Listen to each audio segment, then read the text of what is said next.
This podcast was prepared by the Digression Method. The opinions expressed in this show are those of the hosts and do not reflect the view of the scientists, the Department of Education, or the United States Science Board.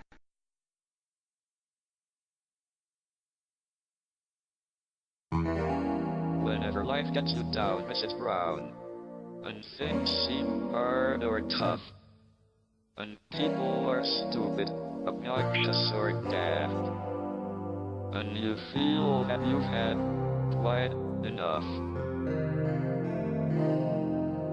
Just remember that you're standing on a planet that's evolving and revolving at 900 miles an hour.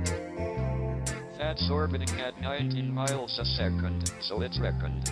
The sun that is the source of all our power. The sun and you and me and all the stars that we can see are moving at 1,000,000 miles a day. In an outer spiral. Alright, welcome back. It's been a week. A week or so. Hot minute.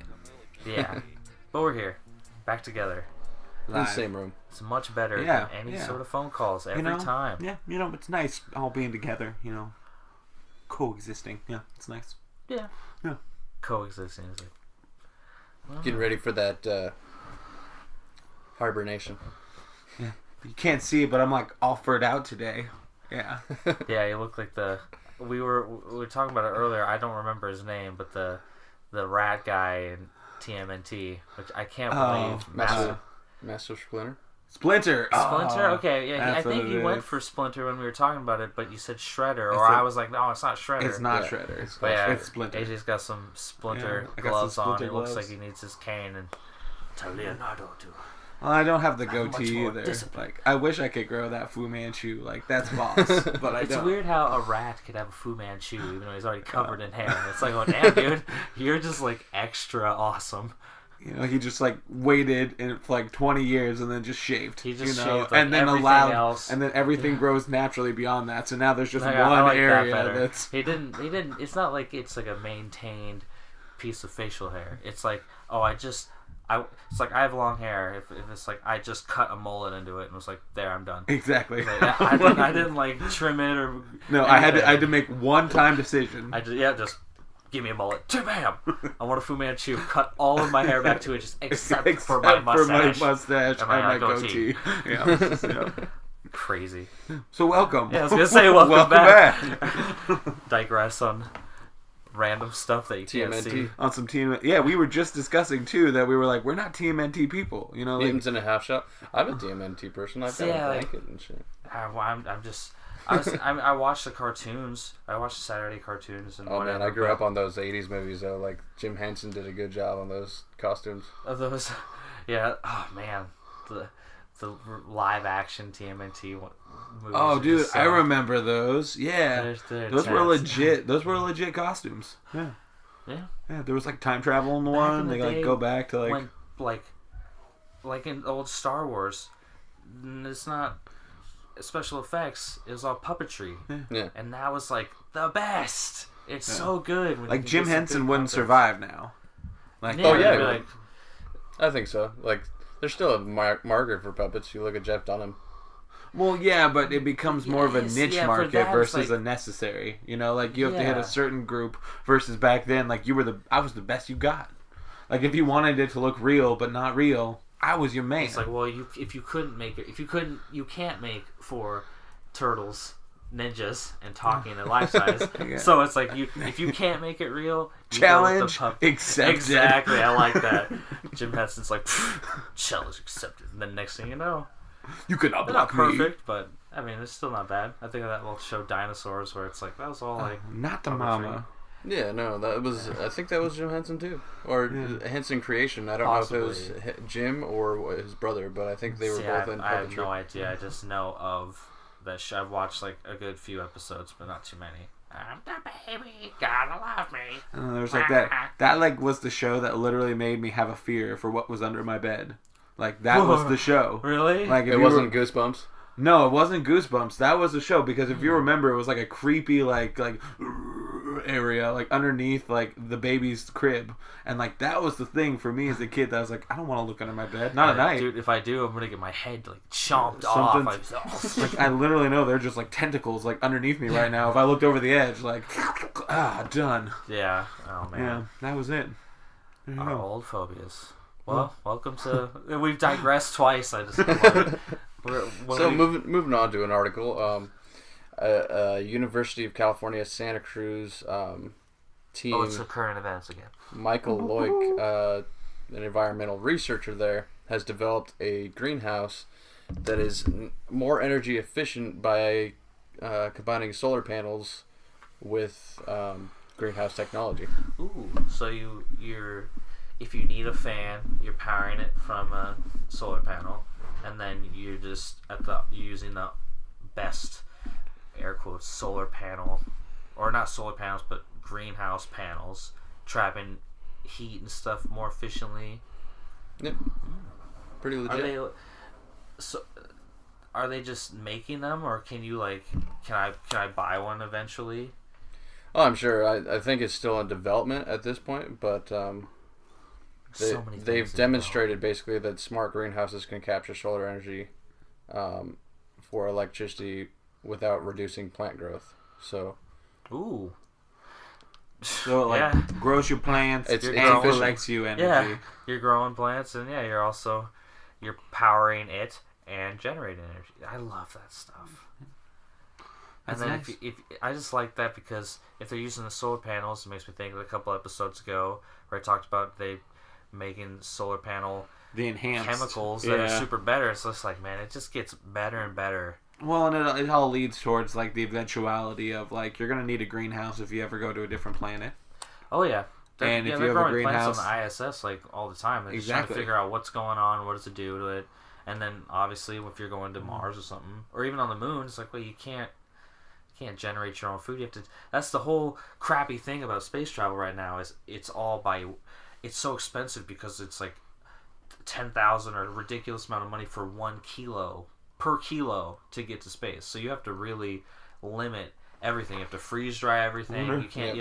You're taking up water and stuff later on. I mean, whew. Well, not even taking up water anymore. They have filtration systems that filter your own piss into drinkable water. They take like your piss, condensation. You have to be able to recycle everything though on it, which is really awesome. I mean, you just ship it out into space. Like, sure, you could like ship your dirty diaper out into space and let it burn up in the atmosphere, but it's like, no, you just use whatever you can. I wonder if they've like tried getting some moon dirt and tried growing a plant in a moon dirt and see if it works. They definitely have, obviously moon rocks from when they went. Yeah. So that's a good ponder. Like, we have to go to the moon again though. Like, because if we can use the soil that's already there instead of carrying it up, that saves us a boatload of money. Oh yeah. Well, and just money and time. If you could just put up your greenhouse, just like literally land it. Let it like kind of sink into the ground like 6 feet or 12 feet or some crazy thing to seal it up a little bit, then nice. That's cool. I just think about all the stuff we've talked about with like the robot that it's just like it makes a very simple structure, but I talked about it I think on Science Talks where you just set it up and then it just makes like a dome thing. You just send the robot and then drop in the greenhouse and then put the bubble over it that collects energy or the sun. It's just I love the terraforming. The idea that's the best. Yeah. You don't need the dome if you can just terraform. But I heard depending on your experience within of the dome, though, basically. Oh, yep. Depending on what your opinion of the HARP system is, the HARP system. You might already we might already be able to terraform, but we just don't know. But remember that wasn't terraforming. That was like taking manipulation. Yeah, to an extent, you're taking like high. I don't remember what I can't. You're taking voltage, this crazy rock and roll. Yeah, you're taking this crazy shit, and you're just like they create. Because we talked about that. I talked about the HARP system, or I think that was a weigh-in. There was a way in. Yeah, so there's a way in where it's like you create. Who knows? Maybe. Like artificial aurora borealis because you're bouncing the stuff off our magnetic field. So who knows? Yeah. You just set up a HARP system on Mars and just. We created overcast, which made it an atmosphere. Well, see now I'm thinking like. If you could really create an atmosphere, though. See, that's what terraforming is. You're like, well, I don't know if that's exactly what it is. You're changing the atmosphere that is present to one that's for you. To one that allows you to live. Yes. Yeah, you're just shifting it for your stuff. I wonder if you could even terraform Mars, because a lot of greenhouse gases and stuff, I mean, they're heavy and they'll stick. I mean, for some reason, when I used to think of gravity, you think of like this invisible, like the force, like this thing just pulling you in, and like I always wondered, like, well, how do you keep gases sucked into a planet and the atmosphere not just going off into space? Like, well, they're heavy as well, and Earth has gravity, so it's just it's fall into Earth, but at the same time you have your magnetic field because there's a solar wind. I mean, people don't consider that in like every direction. There's like a solar plasma. We're inside like a plasma bubble. Yeah. That's created by and so I wonder how that affects the atmosphere of Mars, which its like magnetic field is like dead. That'd be something to look into for sure. Remember I thought we talked about this. It's not necessarily dead, or maybe this is something. It wasn't an article, but like it has that tail. Yeah. See, it's not completely dead, and I've seen like, and I don't know how accurate it is or authentic, but I've seen stuff where people have showed, like on like Discovery Channel or whatever, like a picture of Mars, and there are like pockets on it, little bands, like how magnetism will do the weird. Yeah, like there'll be like all these bands where it's like technically like a field, like they've read like, oh, there's some electromagnetic stuff there, but it's like I don't think there's much, and if it's just on like the surface like that, I wonder how the solar wind affects the atmosphere. Can you charge a magnet? And if so, could you charge? But you'd have to think, how big? If you have this giant magnet and you have this big electromagnet, how's that going to affect? You would be in essence charging. You would be in essence charging. Magnetic field. It's not it's not like magnets. No, but like if you could charge that field. I mean, theoretically, you could create your own electromagnetic field. Just sit inside it, I guess. To my lack of knowledge, could you charge the one that's already there? Oh yeah. Yeah. See, these are the questions, and this is why we're not. Yeah, this is why we're not real scientists. Max, we'll talk to you at Christmas. So, what was your article, Keith? Oh, my article is a little. I keep going back to stuff that I just.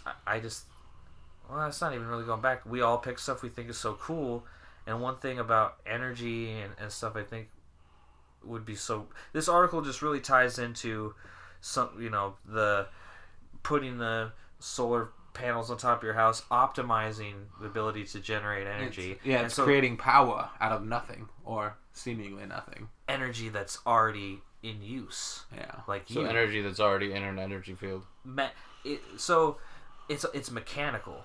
It's like being used. It's like how, like if you put some sort of buoy thing in the ocean and the movement of the waves will create electricity. I mean, it's like you're converting mechanical energy into electricity. So apparently researchers in South Korea, I think there was like two places, South Korea and University of Dallas. Yeah, University of Dallas, they took these carbon nanotubes and they're like these super, super small. They're the same stuff that makes up the Vanta Black we talked about before, where you put this like, it's just, I can't remember exactly how to describe it. It's just like you spray something on, you like coat something in this Vanta Black stuff. Episode 1, yeah.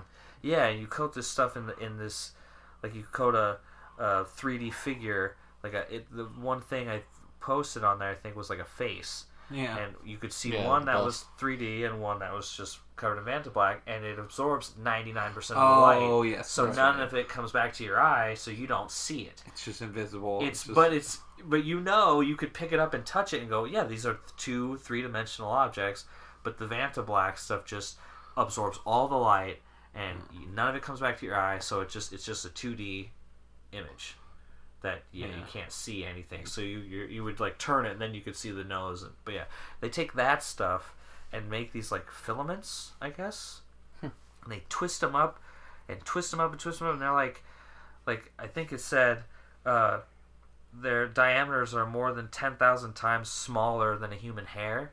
So you take these tiny little nanotubes and twist them up to the point where they start like coiling on themselves and kind of like turn into a spring. Yeah. And so they're kind of a thread, and then if you pull on it, it generates electricity or an electric charge or whatever.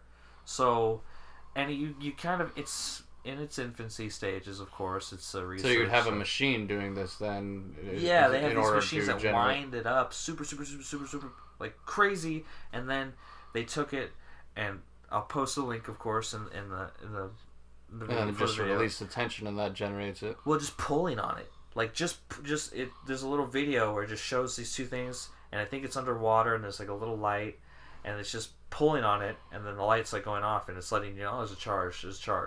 So it's like you could, hypothetically, I guess, have a shirt made out of this stuff, and then your movement creates electricity.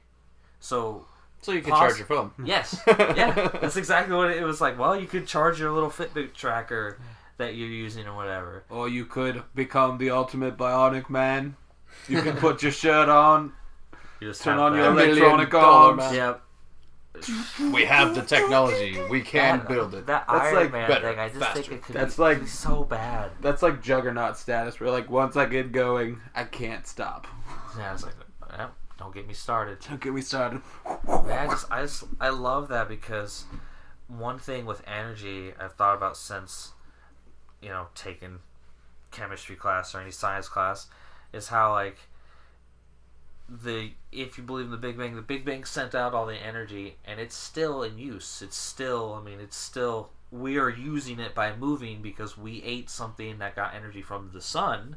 The sun spit out energy, the plant contained it and uses it for like sugars and stuff, and then you eat it. So it's just this big energy cycle, and it's like you're just taking energy that you're already using and turning it into electricity. You're just harnessing Remanipulation. Yeah, it's just like you're constantly just using it all. It's all flowing together. I love that idea of like, oh yeah, I'm just powering my shirt by walking, and I got all that energy from the sun. The sun got it from other things, and it's just like, man, It makes you feel a part of the cycle, not separated. Yeah.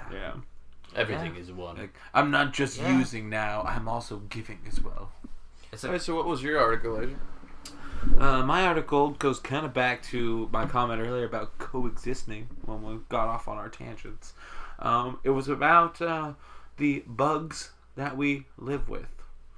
It's not a popular topic, but no matter how clean or dirty your house, we live with bugs in our house. Large varieties of them, in fact. People don't like germs. I mean, it's like, oh, germs are bad. It's like, I can't remember exact, but if I recall, it's like about 30 pounds of you is bacteria alone. Yeah. Just bacteria.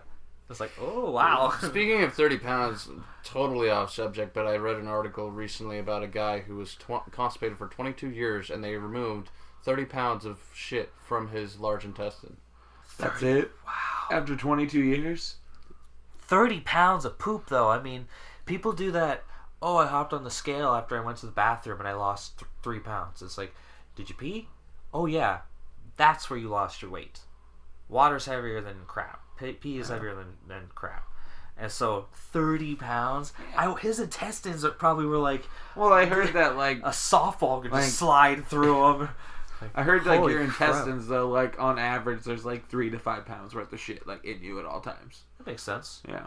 Because once you ate, it's in your stomach. 30 pounds just, after... But that's why I was, like, yeah. 22 years. Like, I could see 30 pounds, like, a build-up after, like, 5 years. But, like, after 22 years... Do you recall if he was, I would figure super that... obese? That motherfucker had to have a hollow leg or something. Yeah, exactly. I was just like, oh yeah, that's... They said that he was, there. like, a little bit swollen, but, like, apparently he was caused by some disease that he was born with that, like, interferes with the large intestine to begin with. Okay, because I forget what it's... I think it's peristalsis, where your your intestines squeeze.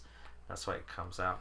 But getting nasty back to the mass. subject, sorry. about bugs. Yeah. Bugs that you live with in your house. Bugs that you live with. So basically, a team of scientists studied where in the house do the bugs live the most? Does tidiness come into play? This was a study done in North Carolina, and they looked, I think it was like 50 different homes that they went into, ranging from different socioeconomic statuses to cleanliness. They found, so interestingly enough, they found that tidiness, like overall, like how clean or dirty you are as a person, doesn't really impact the total number of bugs you have. Neither does pets either. Like having dogs or cats doesn't really have an impact either. It was pretty uniform. That makes sense too, just because the dog itself or the animal itself could bring in like a flea or whatever or get dirty, but it's like. And then the cat, like a lot of times you see them like catching bugs too, but Yeah. if there's no change, like that's interesting. Yeah, and it's like, well, you got there, like for a cat, you got the litter box and where like the food would be to where the bugs would be. It's like, well, if you keep that stuff, yeah. Well, they did find, they found that the closer to ground floor or basement that you were, the more bugs there were, which makes sense. Bugs are underground. Yeah, bugs like ground. They found that the larger the room, the more likely you'll have bugs in it. Like, not even total bugs, but just overall, more bugs will be in larger rooms. Makes sense. They found rooms that have More doors area. and windows, more light in a room, the more bugs you have. And interestingly, about large rooms, it wasn't just total number, but it was variety of bugs. So, like, large rooms, like, you've got to... Basically, they made it sound like each one of your rooms was, like, an ecosystem, where it was, like, predators and prey that they were all trying to coexist. It is. And that's the thing where it's like, people are like, oh, don't kill a spider in the house, take it outside. So it's like, well, if it's not like a black widow, leave it. It'll kill the other bugs. It'll prey on the flies and stuff. Yeah. And it's like, that makes sense. Well, especially like daddy longlegs, they eat the bad kind of bugs. So. Yeah. These spiders are just legit, even though the only reason I don't like them, and I can't even say that I don't like them, the only reason I don't just handle them willy-nilly is because they're so small and they can kill you. That's the only reason. Some of them can kill you, yeah. Yeah, it's like, you're never really quite sure which one. Exactly, and it's that's why people have tarantulas, because tarantula bites are not poisonous; they just hurt. See, I want a black emperor scorpion, and it's like just the big, typical black, and it's like it's like a bee sting. It could be you can go into anaphylactic shock, or you can just be like, that hurt. Yeah. That went away pretty quick, or that's kind of. I've actually been stung by a scorpion in Nevada. Ooh. It was just a little like baby one, but it was about like a bee sting. Where'd it get you? On your toe or your foot or something? Yeah. You're just like, what the fuck? Well, so that's like I'll eat you. The smaller the bug, it's usually the more dangerous it is. Like my buddy was telling me, he's from Arizona, and he's telling me that in Arizona, the bugs, Nevada freaks me out because I know scorpions and black widow spiders. Well, he said the most dangerous scorpions that they had there are invisible. The little little tiny little. You need a UV light to see them. They are literally invisible to your eye, and they're like the most dangerous. He's like I lost many a pet because I'd come home and I'd find like a half-eaten scorpion, and like the dog or cat is like dead. Damn. Yeah. Damn. That also reminds me of like Texas, like I'm not going to live in a desert. Size of Texas, like this is close there's enough. just so many deadly things to me. Makes sense. Texas is huge. Well, and there's like so much. Like I've never seen a locust. I've never experienced a locust. I've seen grasshoppers. I've seen a locust tree. I've seen a locust tree, yes, but I've never seen a locust, and that's like the regular. Like I hear like in Texas, there's just a high pitch humming all the time because it's just that sound of those bugs. Like a cicada. Exactly. They're just making noise all the time, and you just like, you get used to it. And it's like, I don't want to get used to it. Yeah. Like, I don't like the get used to it just like, in life. I got used to the sound. Like, what sound? A locust. They put in a septic system, that like I can smell shit all day. Oh, that's where. Don't worry, you'll get used to it. I don't want to get used to it. I don't think that reminds me of that bug that. I was sleeping and like having a dream about a garden anyway, so like it kind of made sense that but like Jiminy just came through my fucking window when I was in Wishram. I saw he was that like, picture. He was like probably 2-3 inches long. He's like, "What's up, dude?" And like landed on my chest, and I'm like, I wake up and I'm like, what the fuck? What's that? Like, oh, what's up, dude? And like, I posted that on Facebook, and people were like, "That's your conscience." Yes, like, that's your Cricket, you know? That's your spirit animal right there. You got a good cricket tattoo. I know you like saved him. Like my first instinct was like, "Ah, get it!" Yeah, Like, oh God! Punch myself in the chest. And I put him in a cup and got him outside because like I've never seen a cricket that big, so I was like, don't let it. I'm not gonna kill you. Like, you've obviously lived a while. Don't let it like do its little noise. There's probably like a locomotive going by. Like, is my phone vibrating on the table over there? Like, what the? Ow. All right, well, I think that's all we got time for today. But next Quick and easy. Next time we'll Like it quick and easy. hopefully do either what are we doing, a sci-fi dirty. fact or a way in? Real dirty. I say sci-fi fact. Get back into the groove of that. It's I mean, we kind of talked about one today. We could go into like a little bit more detail. I know that we covered it in the last season, but for those new to the show, the harp system is it is interesting. So yeah, might do another way in on that. Yeah, thanks for tuning in. peace. Have a good week.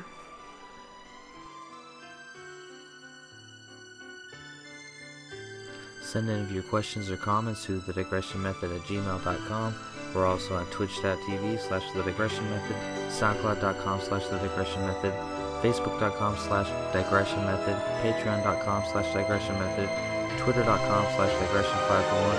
You need to search for us on YouTube, Google Play, or iTunes, The Digression. The universe itself keeps on expanding and expanding in all of the directions it can whiz. As fast as it can go, at the speed of light, you know. 12 million miles a minute, and that's the fastest speed there is. So remember, when you're feeling very small and insecure, how amazingly unlikely is your birth. And pray that there's intelligent life somewhere out in space, 'cause there's bugger all down here on Earth.